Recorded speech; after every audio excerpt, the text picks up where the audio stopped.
Part 3 of the series opens with Wednesday performing a ritual to contact her ancestor, Goody Addams. She hopes that her ancestor will help her in controlling her psychic power. Enid pops in, breaking Wednesday's concentration. While the two chat, a mysterious someone slips a note card underneath their door. It says if Wednesday wants answers, she must go to Joseph Crackstone's crypt at midnight. Enid accompanies Wednesday to the crypt, and it turns out to be a birthday surprise party for our goth heroine. As they sing her happy birthday, she notices the writing on the old fireplace is the same as the writings burned on the school's lawn. Suddenly, she gets a vision and sees Goody warning her about Crackstone's impending visit. Goody cannot help her hone her psychic powers, but she can direct Wednesday toward her next step. The latter must explore the decrepit mansion looming before them. It holds the answers she seeks. Elsewhere, Principal Larissa visits the mayor and asks for his help tracking down the delinquents who left the burning message in her school. The mayor is happy to oblige and also tells her they are working on finding the person behind the recent attacks. Back at the academy, Xavier stands next to Wednesday while she examines the fire will rain message on the school lawn. Xavier tries to find out the vision Wednesday had in the crypt. Since she still views him as a suspect in the ongoing investigation, she refuses to disclose any information. Later, Wednesday visits Eugene,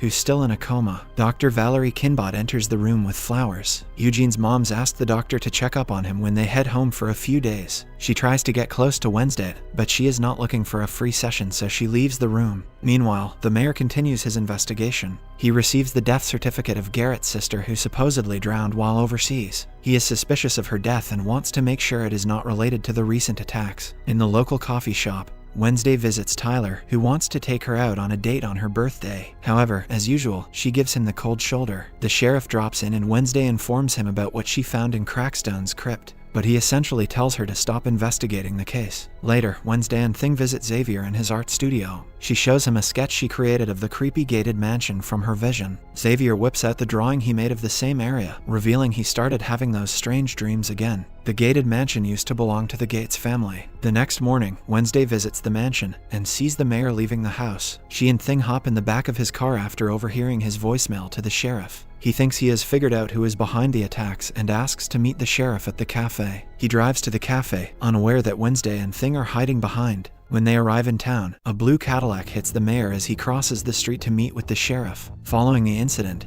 the sheriff records a statement from Wednesday, who claims she crawled into the back of Walker's car to learn more about what he had discovered at the Gates mansion. Once back at Nevermore, the principal reprimands Wednesday by revoking her outside privileges, that is, going into town. The next morning, Wednesday calls Tyler and tells him that she has reconsidered his offer for a date. But we know that this is only an excuse for our heroine to get out of the academy and continue her investigation. She then tricks Enid to sneak out of the school and have a redo of her birthday party. They sneak out and Tyler picks them up outside. Meanwhile, Xavier knocks on Wednesday and Enid's window, wherein he finds Thing pounding away on the typewriter. Thing reveals to him where the girls are headed. Next, our trio forges ahead into the Gates mansion, much to Enid and Tyler's shock. They finally realize they have been tricked by Wednesday. Tyler is disappointed as he thought they were going on a private date. Enid is disappointed as she thought they were going to have a girls' night out. However, they continue with Wednesday inside the mansion. At the mansion, Wednesday uncovers the blue Cadillac that struck the mayor. Then, while inside, she finds a hidden altar for Joseph Crackstone, and the candles are still warm. Everyone splits up to search the ostensibly haunted mansion. Next, Enid calls for Wednesday, and the pair investigate one bedroom that appears perfectly organized and tidy. The bed's made, and there are fresh flowers. Wednesday finds a music box with the initials LG on it, Laurel Gates. That's the name of the file Walker perused earlier. Before they can investigate further, Enid and Wednesday hear Tyler screaming for help, warning them about the monster. The monster chases the girls through the house, and they find themselves in a basement. In the basement, they find the trophies the monster took from his victims. These trophies are body parts that belong to the murderer's victims. They don't have much time, so they get out of the house and circle back to find Tyler. They find him alive but with long claw marks on his chest. Xavier also arrives at that moment and helps them with Tyler. They then take Tyler back to his house. The sheriff wanders in and orders the Nevermore kids to depart. Next, Wednesday takes the sheriff back to the Gates house, but everything has been cleared out. There is no sign of the trophies or the monster. The sheriff thinks that she is lying and he is angry that she endangered his son's life. Wednesday is forbidden from seeing his son again. Once back in her room, she examines the music box that she retrieved from the mansion. Suddenly, a flurry of photos falls out from its bottom.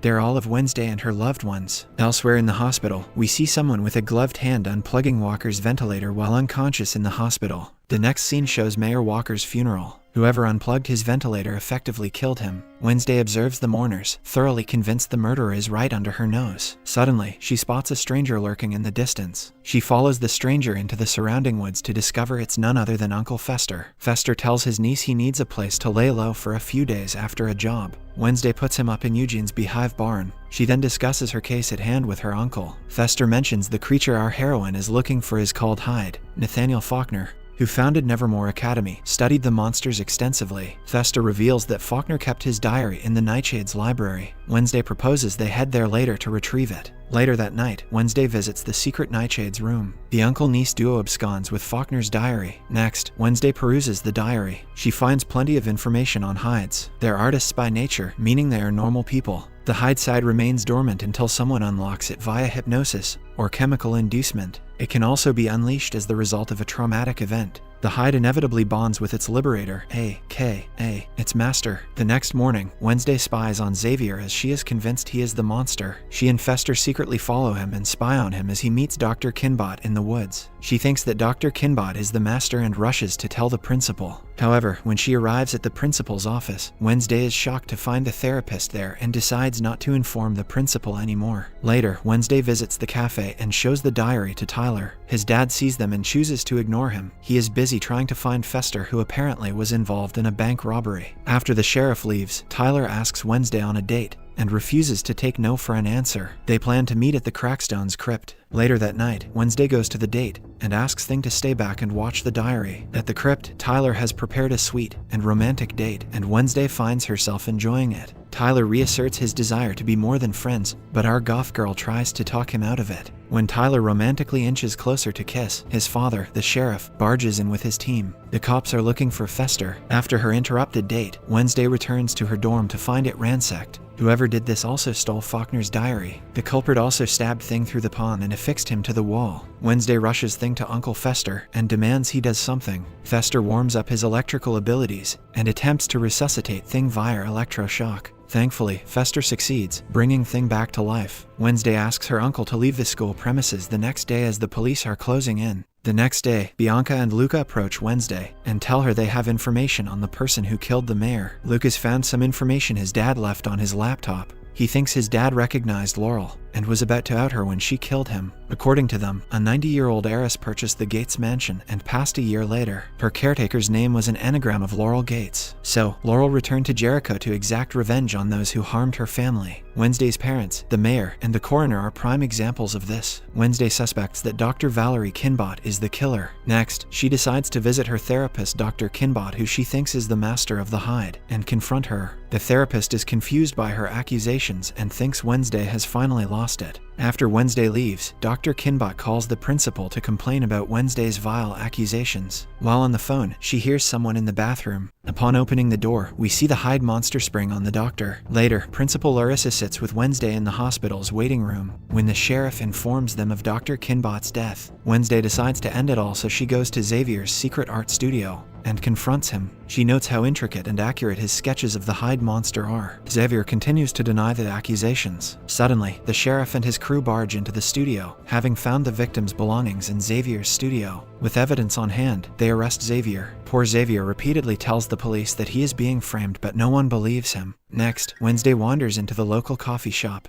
After some flirting, she finally kisses Tyler. However, she's slammed to the ground by a powerful vision. In the vision, she sees Dr. Kinbot lying in a pool of blood with none other than Tyler, who has just transformed from a raging monster to a human. He remains shirtless and bloody, looming above Dr. Kinbot's lifeless body. Turns out, Xavier is innocent after all. Wednesday rushes out of the shop post-vision, paralyzed with fear, leaving Tyler confused about what went wrong. Later that night, our heroine calls Tyler into the woods. He thinks it's another date, but Wednesday reveals him as the Hyde monster. Naturally, Tyler denies it and wonders why she would meet him alone if he were the murderous creature. To his surprise, a handful of Nightshade's members, including Bianca and Yoko, emerge from the shadows to back up Wednesday. They take him to Xavier's art studio and tie him down on the chair with chains. Wednesday starts interrogating him. As it turns out, Tyler's mom was a Hyde and she thinks Tyler got the genes from her. He claims his mother had severe bipolar disorder, but she was a Hyde, as is he. Tyler then vehemently denies everything. Wednesday is not moved by his fake plea and switches it up to torture him, believing that a Hyde only understands pain, so perhaps torturing will trigger Tyler. Next, Wednesday whips out 2 tasers, giving the other students a pause. They didn't sign up for a torture session. When Wednesday begins shocking Tyler, others leave as they don't want to be involved anymore. Meanwhile, the sheriff listens to recordings from Dr. Kinbot's sessions with Tyler. Turns out he was one of her clients as well. She explains how the loss of his mother left deeper psychological scars than she initially realized. Just then, the sheriff gets a call from Principal Larissa, informing him about Tyler's kidnapping Bianca, and the others had rushed to inform the principal about what's happening.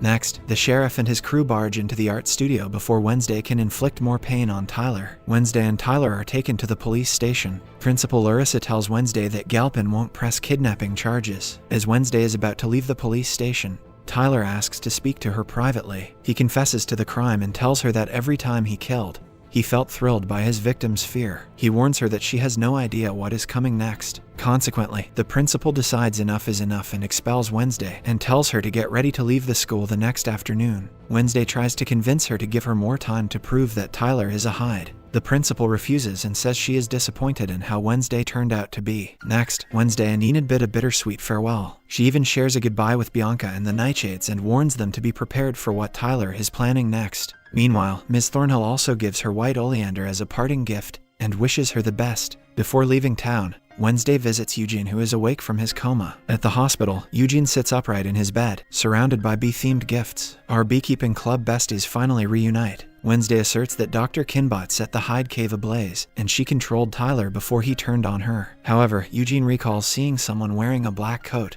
and boots before the cave burst into flames, red boots, to be exact. Wednesday quickly realizes that the only person she has seen with red boots is Ms. Thornhill. Next, she returns to the school and confronts Ms. Thornhill, a.k.a. Laurel Gates, in the school's conservatory. Ms. Thornhill initially brushes off the accusations, but grows increasingly frustrated with Wednesday's persistence. Wednesday tells her that Tyler confessed everything to her. She points out Ms. Thornhill's wicked plans and how she triggered Tyler's Hyde via plant chemicals. Now, Tyler refers to her as his master. Meanwhile, Tyler appears from behind and watches the confrontation. Faced with the bare fact stated by Wednesday, Ms. Thornhill confesses and asks Tyler to kill Wednesday, only that Tyler isn't the real one. It is Principal Larissa, who has shape-shifted into the boy. The principal swiftly transforms back, much to Ms. Thornhill's surprise. She then asks Ms. Thornhill, Laurel, to cooperate. Ms. Thornhill, at loss, injects Larissa with nightshade poison. Unfortunately, the principal Larissa dies seconds after the poisoning. Then, Ms. Thornhill knocks Wednesday unconscious with a shovel. Meanwhile, Eugene video calls Enid and reveals Ms. Thornhill is the baddie, and Wednesday and Principal Larissa went to confront her. Enid vows to check the conservatory for them. Just then, Thing arrives and frantically fills Enid in on the dire situation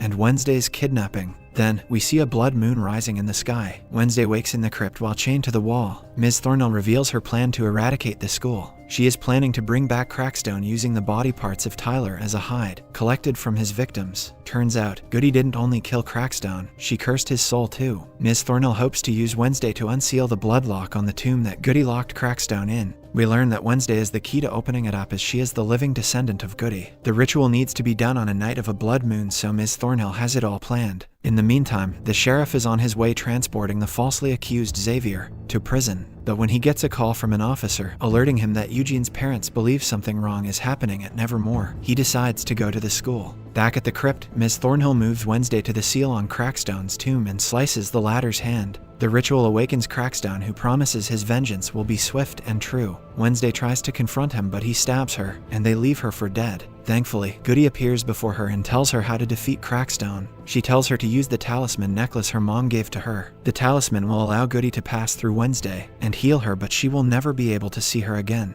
Wednesday agrees and is healed by her ancestor. Back at the academy, Enid meets with Bianca and the Nightshades in the Nightshades library. Enid suggests the Nightshades and the Sirens use their manipulative ability to evacuate the school. She then volunteers to take Thing and search the woods for Wednesday. As she rushes to save Wednesday on Blood Moon Night, Enid finally starts transforming into a werewolf. Back in the woods, the sheriff changes his mind and decides to track the location of his son. He leaves Xavier locked in his car and heads into the woods. Thankfully, Xavier is freed by Thing. After being healed, Wednesday rushes to stop Crackstone, but meets Tyler on the way. He morphs into his Hyde monster and starts attacking her, but Enid appears in her full wolf form. and starts fighting the monster. Meanwhile, Crackstone arrives at the school and begins destroying everything in sight. The battle between the werewolf and the hide turns into a brutal, bloody bath. Enid walks away victorious, transforming into a human in time for Thing to find her. The sheriff discovers Tyler lying unconscious and naked in the leaves, covered in blood. Next, Wednesday returns to Nevermore and arms herself with her father's sword. She prepares to slash Crackstone,